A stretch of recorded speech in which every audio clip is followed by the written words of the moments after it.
pass this over to Diane, and she's an archivist at Hagley, and I told her that she should introduce herself so you know who she are. So go ahead, Diane. Okay, thank you, Roger, and thanks for that tidbit of the upcoming talk on the 11th, and that Hagley staff might be invited, because I want to put that on my calendar. It looks great. So my name is Diane Bockrath. I've been an archivist here at Hagley for 2 years. Before that, I was archivist and special collections librarian for Arcadia University outside of Philadelphia. You might remember it as Beaver College. And before that, I was at the Walters Art Museum in Baltimore. So my work here at Hagley mainly focuses on what we call processing. And I think that Michael DiCamillo took you through some of that last week. That's the technical work behind the scenes that goes into arranging and describing archival collections so that they can be made accessible and usable for our researchers. But I really love it when I get the chance to share some of the interesting aspects of Hagley's collections. And so I'm really happy to have this opportunity to be with you today. So we are going to be focusing on chromolithography. And at this point, I should share my screen. We can do it. Okay. Got it. Got it? Super. How about I not minimize? Slideshow. Okay. Chromolithography. This is a mouthful of a topic that I first became fascinated with a few years ago when I was at the Walters, and I curated a small exhibition on it. So my talk today is going to explore how this major innovation in printing technology influenced the way businesses approached advertising and changed how we as consumers engage with the visual landscape around us, literally bringing us the world in color. So in today's media environment, which is full of brightness and attention-grabbing graphics and images in every possible hue, it's hard to imagine not being surrounded by color in the human-made things around us, what we refer to as the visual landscape. But really, the addition of color to everyday things like advertisements, posters, programs, playbills, ticket stubs, calendars, bookmarks, greeting cards, product packaging, all that came into being during the middle part of the 19th century, in large part thanks to this technology called chromolithography. It was wildly successful, and by the end of the century, it had a tremendous impact on how people experienced the world. We'll be looking at a lot of examples from Hagley's collections that tell the story of chromolithography and why it was so important. But before we get too deep into that, we have to understand how the process works. So lithography means, as it comes to us from the Greek words lithos and graphos, literally writing with stone. And here we see the stone in question, which is generally limestone, often from Bavaria, on the left, and a lithographic printing press on the right. And here we've got the man who figured out the process. This is Alois Sennefelder, this very dapper gent born in Prague, actually started out his career as an actor and a playwright. He ran into financial difficulties in trying to get his plays printed and published, which is not entirely surprising because he was supporting a widowed mother and 8 siblings at the time.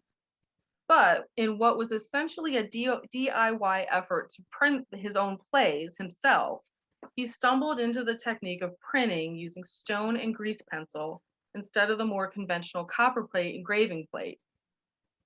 By 1796, he had developed the lithographic process as we still know it.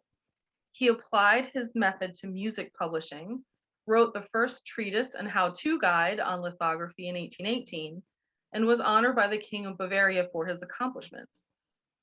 And if you go to Berlin today, you can see a very handsome statue of him, fittingly, at Sennefelderplatz. So we see Sennefelder here depicted in, yes, this is a lithograph. This is from the American Encyclopedia of Printing.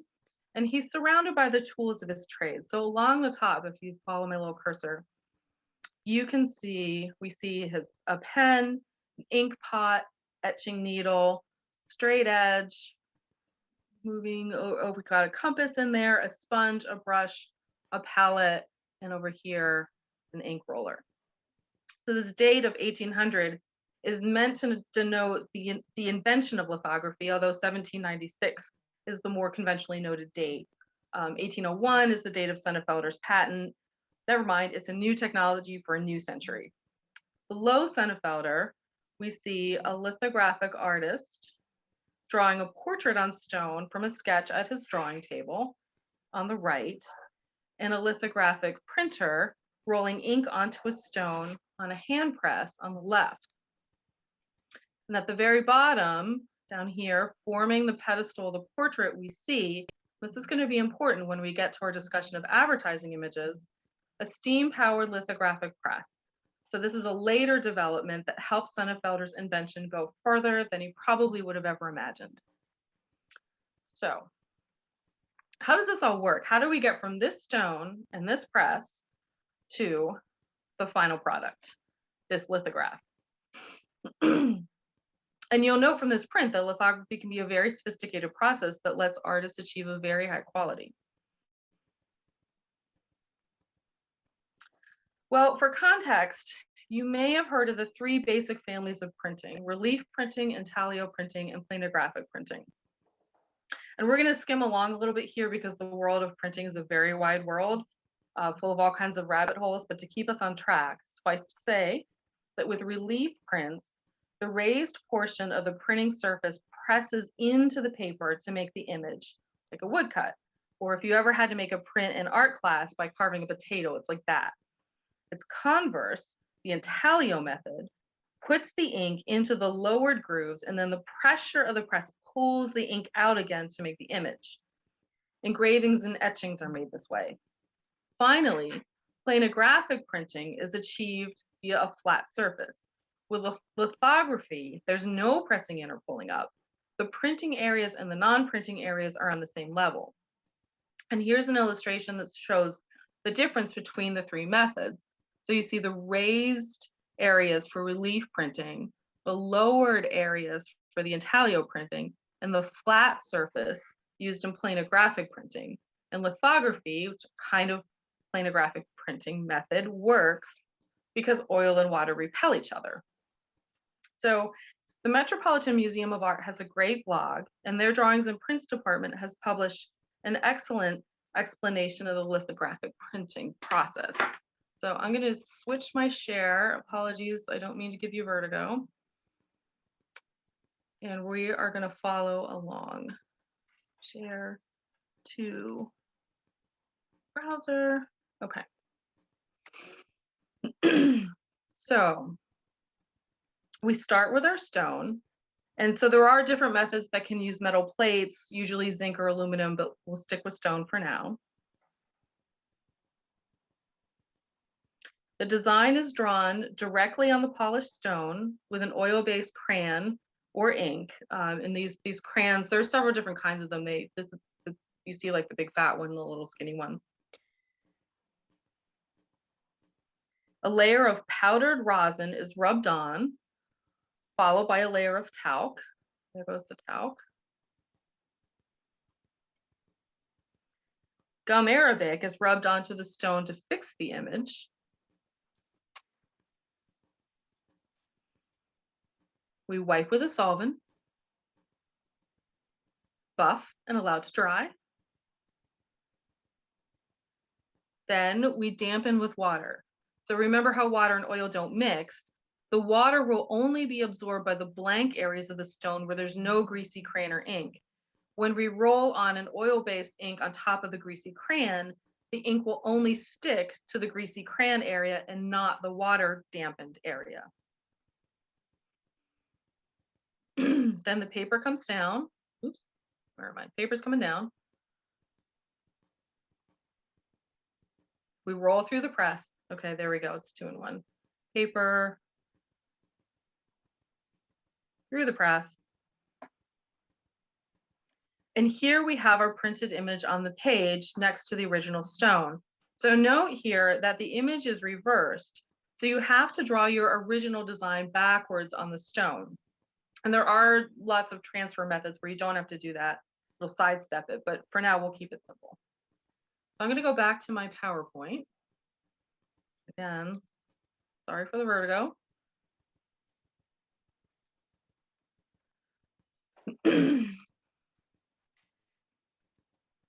Okay.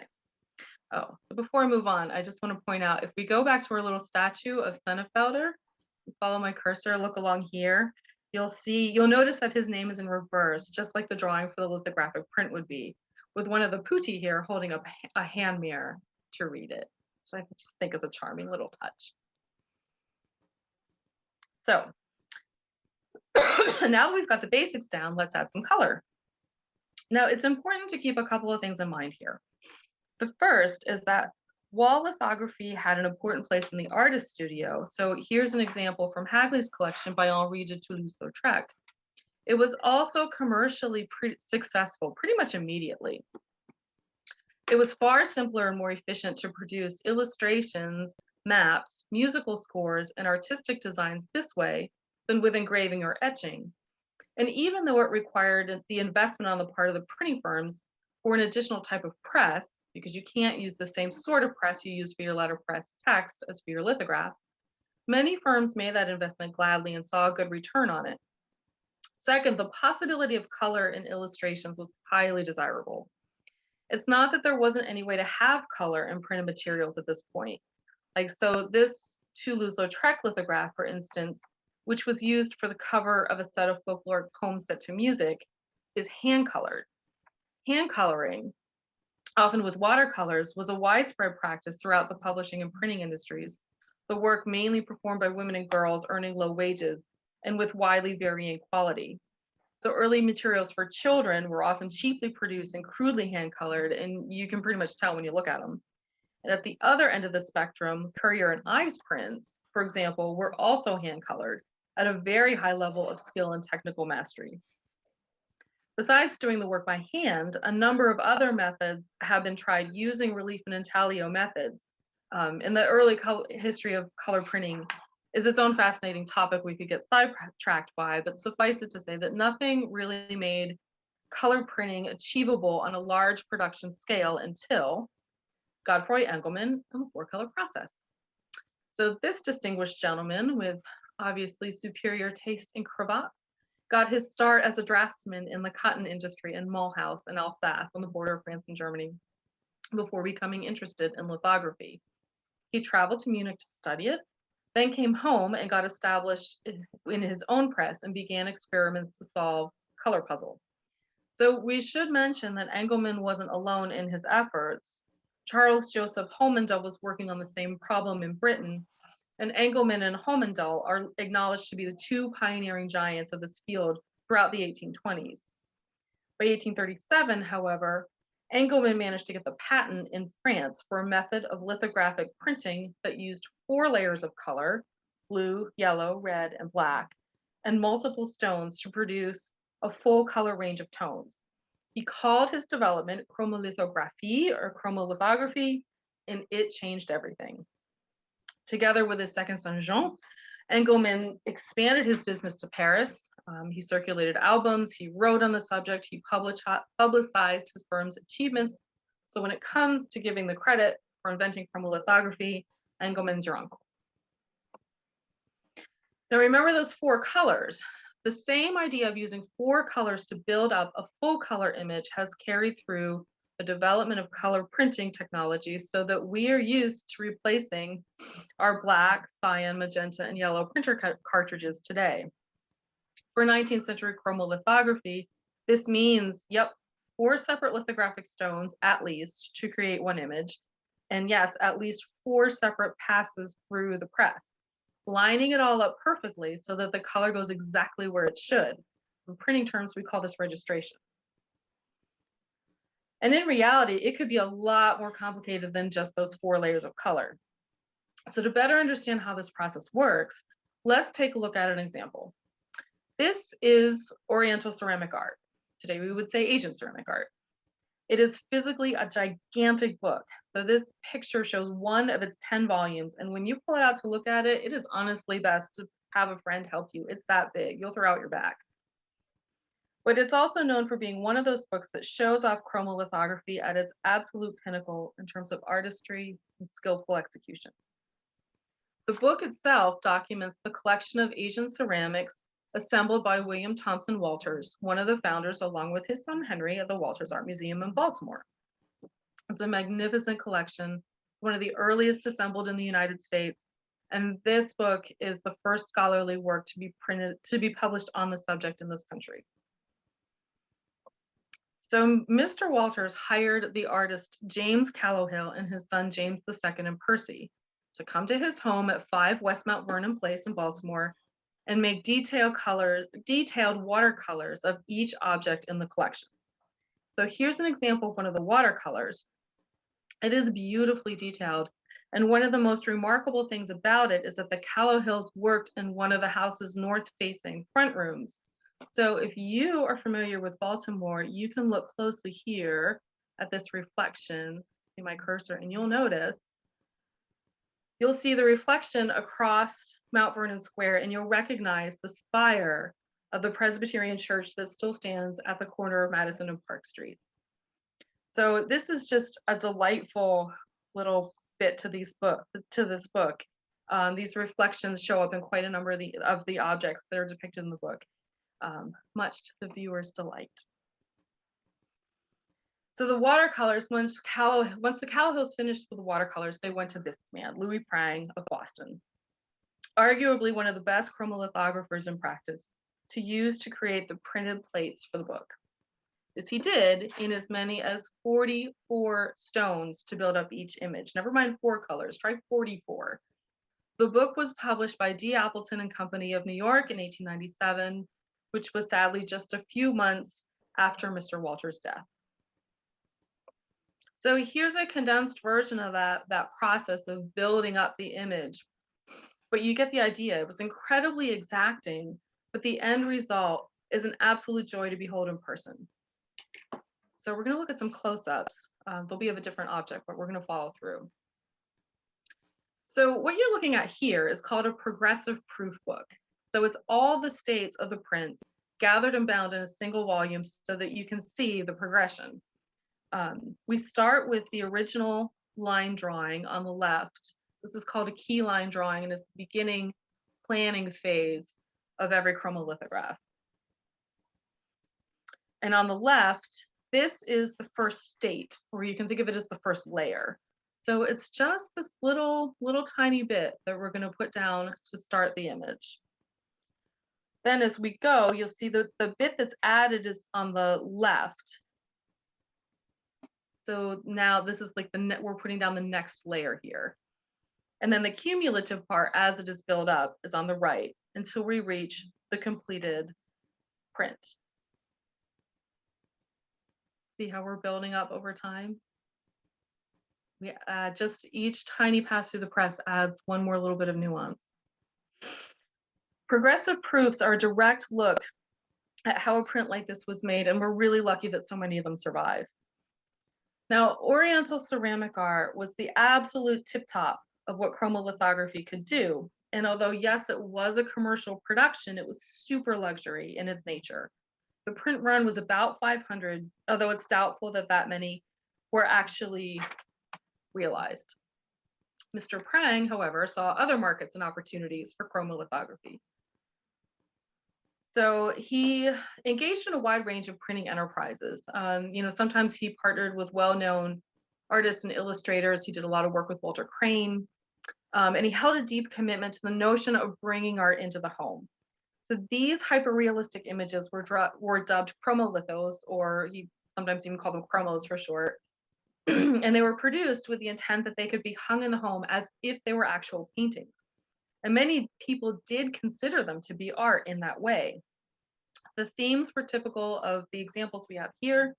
They're often sentimental in nature or inspirational, sometimes of an educational or memorial nature. Historic battlegrounds from the recent Civil War were featured a lot, for example. Later in his career, Prang and his second wife, Mary Dana Hicks, focused on bringing art education into Boston classrooms through both curriculum efforts and art supplies. So if you ever colored with Prang markers as a kid, that's where they originated. Chromolithos, although they weren't as expensive as actual paintings, they were still kind of pricey. So Prang found other ways to bring bits of colorful beauty into people's lives. So, excuse me. Here's an Easter card from 1888. The practice of exchanging greeting cards, particularly for Christmas, first became popular during the 1840s and 50s, thanks in large part to Prince Albert, Queen Victoria's husband and prince consort, who loved Christmas and helped establish many of the Christmas traditions widely practiced by Christmas celebrators today.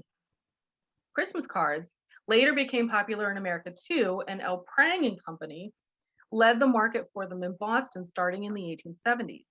In fact, Prang is considered by many to be the father of the American Christmas card, at one point producing 5 million cards per year and holding an annual design competition for new cards. Artists would submit their designs for prizes from like $200 like up to $1,000. Although keep in mind, like by Prang keeping the reproduction rights to the winning design, the company undoubtedly made a lot more than that back for the firm. Excuse me. So fun fact, Louis Comfort Tiffany of the iconic Tiffany and Company in New York was one of the judges for a few years. So here's the second place winning design for 1881 by Dora Wheeler, with this attractive gold fringing around the edges. This is the hallmark look of an upmarket Prang card. And if by now you've caught the chromolithography bug, you will be pleased to know that these are eminently collectible. The card is done in the aesthetic style of primarily British and American art movement, sort of cousins to arts and crafts and Art Nouveau. It's characterized by an emphasis on beauty for its own sake, asymmetrical design, and lots of exotic, to use the contemporary term, influences. So particularly Japanese style. And this style, the aesthetic style, is very typical for Prang. So we're starting to move in our discussion from what chromolithography can achieve at the very high end in terms of artistry and skill towards more mass market consumption of the medium. So remember that Oriental ceramic art was groundbreaking and that it offered access to Mr. Walter's ceramics collection in gorgeous full color that you couldn't get unless you came to Baltimore on one of his public viewing days in April, which at that time was the only time the collection was on view. Similarly, our friend Jean Engelmann, whose father registered the patent in France for chromolithography back in 1837, went on to make stunning facsimiles of medieval illuminated manuscripts using the 4-color process. So, and this could be the subject of an entirely different lecture, because that is absolutely fascinating. So I am risking taking us off track for just a second, but because I honestly just can't help myself, let's take a peek. So those are actual medieval manuscripts. They're books of hours on the right, and Jean Engelmann facsimiles on the left. So you can see how striking chromolithography can be. Engelmann wasn't alone in producing Lux chromolithography like this, by the way. So if you're familiar with the Victorian design books, like those produced by Owen Jones or Christopher Dresser, those are also chromolithography. Works like Engelmann's are starting to receive more scholarly attention in recent years. For a long time, 19th century recreations were brushed off by manuscript scholars as being impossibly gaudy and vulgar, but they're getting a little bit more love now, which I think is only right. But by this point, you'll probably notice I'm biased. So, okay, where was I? Right, this kiosk. So what is this lady looking at in Jean Béraud's 1880s painting Paris kiosk? Well, specifically, she's looking at advertisements, notably for a production of the ballet Yetta and a production of the comic opera La Fatinitza, which ran in Paris in 1879. And what's notable about the advertisements on the kiosk? Of course, it's color. Color is everywhere. This is what I mean by the visual landscape. Jean Engelmann's medieval manuscript facsimiles could bring medieval manuscripts to people who might not necessarily be able to see the real thing. And that was valued because in the 19th century, there was a mania for the medieval style in art, architecture, and interior design, but those facsimiles were still luxury productions. The posters and the advertisements on the kiosk were not. They were meant to exist for as long as they were needed and then maybe be blown to the wind. But those posters and advertisements reach many more people than manuscript facsimiles. So the lady we see here, she's chic. I mean, of course she is, she's French, but she's not overly representative of wealth or aristocracy. The cut of her dress is fashionable. The deep textured red, indicative of quality stuffs, her bonnet modest, her boots sensible for walking in the Paris streets, although she does have to hitch her train up a little, but that's worth it for fashion. Similarly, the gentleman on the opposite side of the kiosk is wearing a top hat and a frock coat, so he is not of the laboring class, but he's not necessarily of the elite either. So they are just the sort of people who might be interested to know about an upcoming ballet or comic opera. So to kind of nail the point home, I just want to take a second and quote a few lines from Michael Twyman's masterwork. This is A History of Chromolithography, Printed Color for All, which is the absolute authoritative source on all things chromolithography. It's a bit of a workout. It's 728 pages. But Twyman says, anyone born into an ordinary family at the end of the 18th century and achieving the life expectancy of the day would have seen very little color printing and handled even less.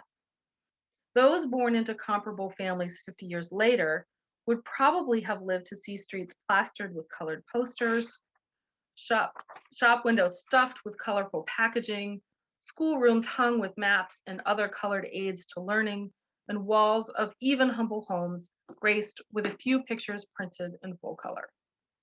The more privileged would also have had color printed books on their shelves and a variety of colored amusements for their children.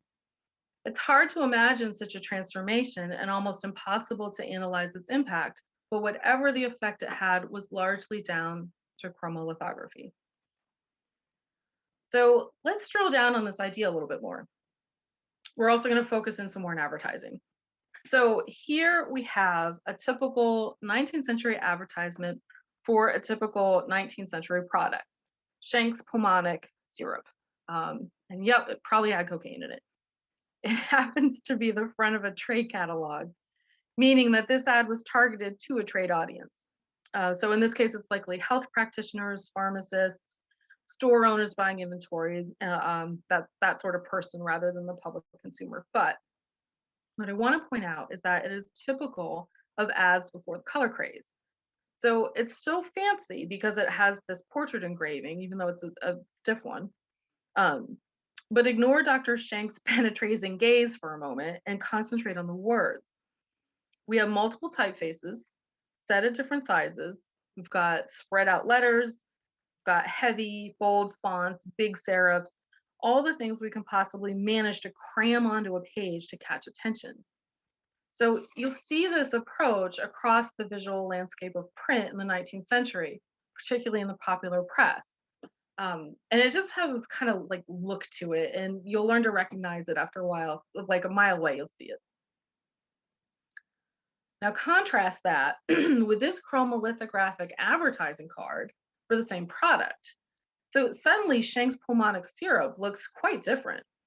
With our color imagery, we no longer need to scream with typefaces to catch the viewer's attention. All the accompanying details are much more harmoniously printed on the back, while on the front of the card, the eye rests on these lovely flowers, evoking, hopefully, lots of health, purity, and growth. So advertising cards like this were enormously popular, and thanks to chromolithography, they completely changed advertising styles across America and Europe. So here are some selling soap. These are all taken from the Carter Litchfield History of Fatty Materials collection at Hagley. So you can see the variety of imagery employed with these chromolithographic ads. Some of it may be more successful than others, like why is that small child in an eggshell boat? I don't know. What is ozone soap? I don't know. The weird one with fingernails, if you flip it over, it will actually tell you your personality type based on your fingernail shape. But no matter what your type, Sapolio soap will get you clean under those nails. So here are some from Thread, all taken from Hagley's Fingerman collection of ephemera. And Thread advertising really shows up with this chromolithos stuff a lot, like the little labels that go on the thread boxes and the thread spools. You'll see a lot of that in chromolithography. So there's often a delightful sense of whimsy to these cards, like the one on the upper left from J.M.P. Coates, with the Lilliputians from Gulliver's Travels holding down Gulliver thanks to the strength and durability of J.M.P. Coates thread. And here are a few others taken from across various collections at Hagley, just for fun, including, this is my personal favorite in the middle for Hood's tooth powder. And I'm not 100% sure, but I think that might be a Prang card because he did print cards like this. Wherein the chromolithographed figure of an attractive advertising lady is literally bursting through the constraints of old-fashioned print to bring you glorious, full color and bright white teeth. So as you can see, by the time we get to the later half of the 19th century, we've got a lot of advertising cards on the scene. And it's not just cards.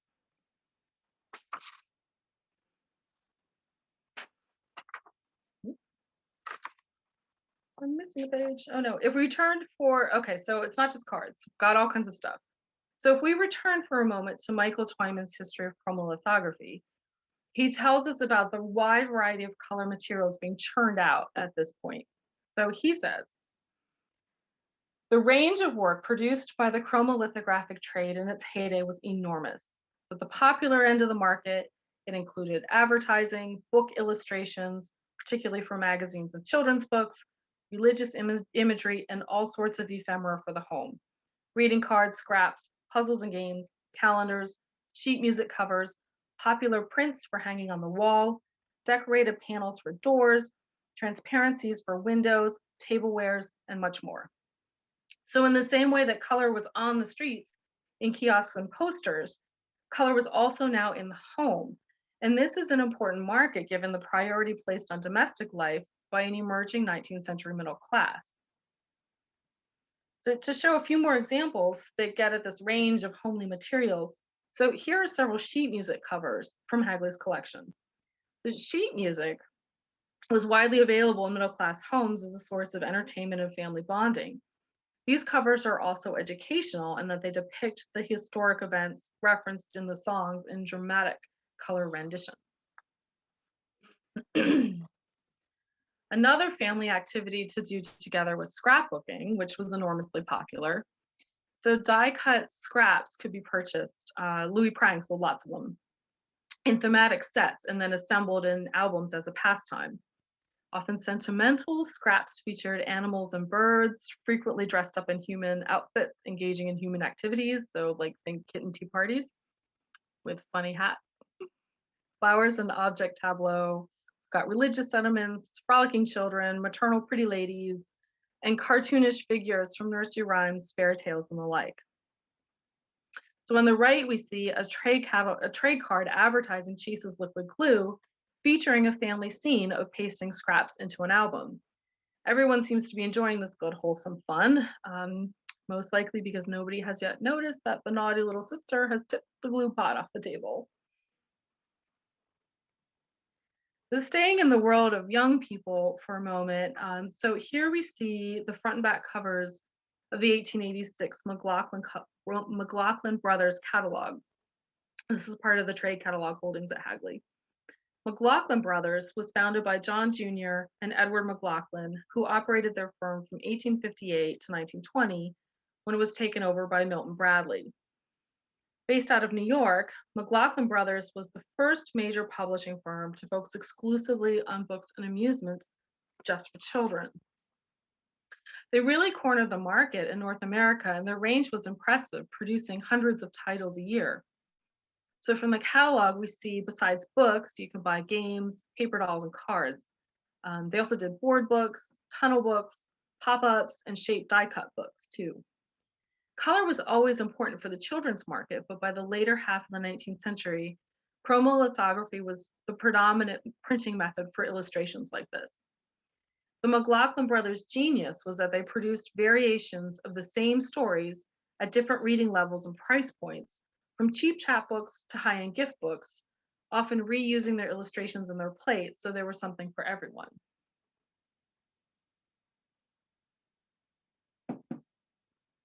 And for the parents, particularly the mothers of these little strangers, color was coming into the home through product packaging. These images come from a 1915 catalog of the California Perfume Company, which is the precursor name to the company we know today as Avon. New York-based founder David H. McConnell gave his fledgling perfume business the name in 1892 at the suggestion of his business partner who lived in California, hoping that his customers would associate his perfume with California's beautiful flowers. And here I'm just going to put a quick plug in that if you are interested in learning more about the history of the Avon Company, the Hagley Center for History of Business, Technology, and Society is hosting a conference on May 7th called Avon, an International Forum on its archives. It's going to be a great event. It'll feature an interesting panel of speakers talking about their work with the Avon collection at Hagley. So I'm sure Roger or Lucas could put the details of that in the chat. By 1915, we see that the company is expanding into cosmetics, which were becoming more socially acceptable by this point. We've also got soaps, we've got talcum powders and the like. Each color package creates a little luxury and makes the product irresistible to have as part of your intimate daily life. Daily life, you say? So once you step back out of the house again, you'll see that you can really spot chromolithography everywhere you look. These posters, produced during the 1920s, are right on the end of chromolithography's heyday. So if you think about those iconic London Underground posters from the 20s and 30s, they were also printed with chromolithography. And those are among the last big chromolithography production before other printing methods came in vogue. So these are from Mather and Company of Chicago, and they produced these workplace posters by subscription. So they produced 350 images in 7 annual campaigns before ending abruptly after the 1929 stock market crash. So this was the first widespread employer-sponsored program of motivational posters, as opposed to wartime government-sponsored posters. So the posters were aimed at promoting the spirit of welfare capitalism emerging in the 20th century. They were meant to improve productivity, curb turnover, and the employers, so lots of factory owners, could purchase them by subscription so that these messages could change on a weekly basis. Their style speaks to the poster style of popular artistic movements. And their messages are definitely a far cry from hanging their baby kittens. They kind of crack me up, especially that one dedicated to our mothers, or I think all of our mothers in this case have become Whistler's mother. So what made all of this prodigious output possible? So remember back to our portrait of Alois Sonnenfelder, who first developed the lithographic printing process in 1796, and what was portrayed at the bottom of the portrait underneath Sonnenfelder's noble gaze. So this monster is the steam-powered lithographic press. It's really a lithographic machine. To put things into perspective, mechanization by this point had become an integral part of the production of books, newspapers, and all kinds of printed matter. Why? It's all wrapped up in the greater story of the Industrial Revolution. People moving to cities who want news, compulsory education doing a lot to raise literacy rates, increased leisure time leading to an appetite for more reading and entertainment, increased consumerism, meaning a bigger and bigger audience for advertisement. All of these important social changes acting together, combined with technological advances in terms of machinery like the steam-powered press and materials like paper made cheaply from trees instead of costly rag, meant that by this point the big presses in London were running 24 hours a day in 3 shifts, and it was a similar scene in a lot of big cities in America.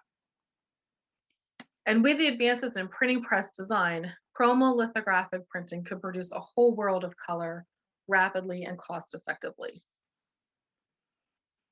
Also speeding things up was the use of ever larger lithographic stones. So the ones for posters, as you'll see here, could be taller than a person, just mammoth. And using those stones to make multiple images per sheet that could be cut down, creating multiple impressions per hour. So by this point, we are a long way from Gutenberg and his little hand press. And it's really remarkable to think that the printing process that was used to create Prang's exacting 44-state chromolithographs for Oriental ceramic art This is the same process that could be used to produce little slips of ephemera that could be scattered or tossed away. So, chromolithography was the major color printing process from the mid 1860s through about the end of World War I. And at that point, photomechanical processes come onto the scene and pretty much replace it. Printing on stones gave way to processes that used metal plates, offset printing became much more efficient, and then the magic of photography took over our visual landscape. So that's another interesting chapter in the history of printing, but we'll leave it here for now. I hope you've enjoyed taking this little jaunt with me as we look at chromolithography's journey from a craft to an industry over 50 years, and how it interested people, how it influenced how people experienced products in their advertisements. So if you want to learn more about Hagley's collections, I'm sure you've seen this before, but I encourage you to explore our digital archives at digital.hagley.org, where there's so much more to see and learn. And if you want to learn more about Louis Prang, who's really a fascinating person, as was his wife, the art education advocate Mary Jana Hicks, check out this online exhibition hosted by the American Antiquarian Society at americanantiquarian.org/Prang. I can put these in the chat later so you can grab them. And finally, if you've decided that you love the bits and bobs that are ephemera, there's a great group of folks for you at the Ephemera Society of America. So I'm hoping we can have some questions and discussions and that this has sparked your interest a bit.